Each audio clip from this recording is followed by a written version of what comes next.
Looking ahead to the trading week beginning July 28th, the last trading week of July and the last trading week before the August 1st tariff deadline imposed by President Donald Trump. Two of the most significant events to watch will be the FOMC rate decision and the July non-farm payrolls report. Markets will pay close attention to the Federal Reserve's interest rate decision on Wednesday. Still, the key focus will be on Chair Powell's press conference and the statement for hints of future rate cuts, inflation target changes, and labor market assessments. Also, any mention of tariff impacts or revised economic projections could significantly influence bond yields, the stock market, and the US dollar.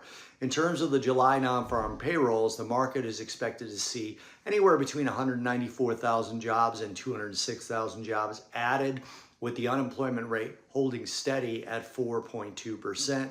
Weaker than expected data could boost expectations for Fed rate cuts, pressuring bond yields, boosting equities, and weakening the dollar.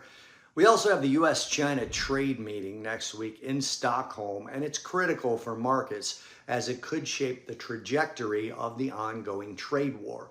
Progress on tariff levels, rare earth exports, and US tech restrictions could ease fears of supply chain disruptions and potentially boost equities and commodities. Failure in these talks would likely do the opposite, but also could again boost the expectations for a Fed rate cut sooner than people expect out of this particular Fed.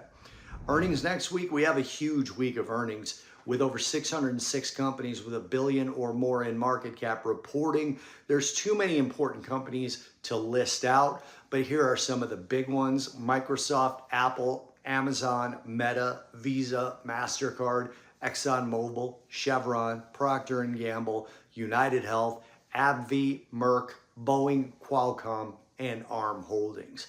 Economic data next week. On Monday, nothing happening except for a 2-year note and a 5-year note auction in the US.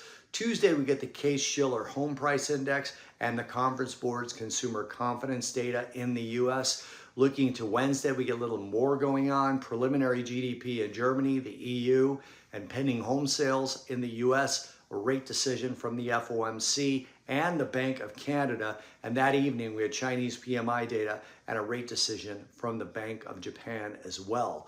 Thursday, we get German and EU employment figures, German CPI, jobless claims in the US, and PCE inflation data in the US as well. Friday, preliminary Eurozone CPI, German Eurozone manufacturing PMI, ISM PMI, and Michigan consumer sentiment data in the US.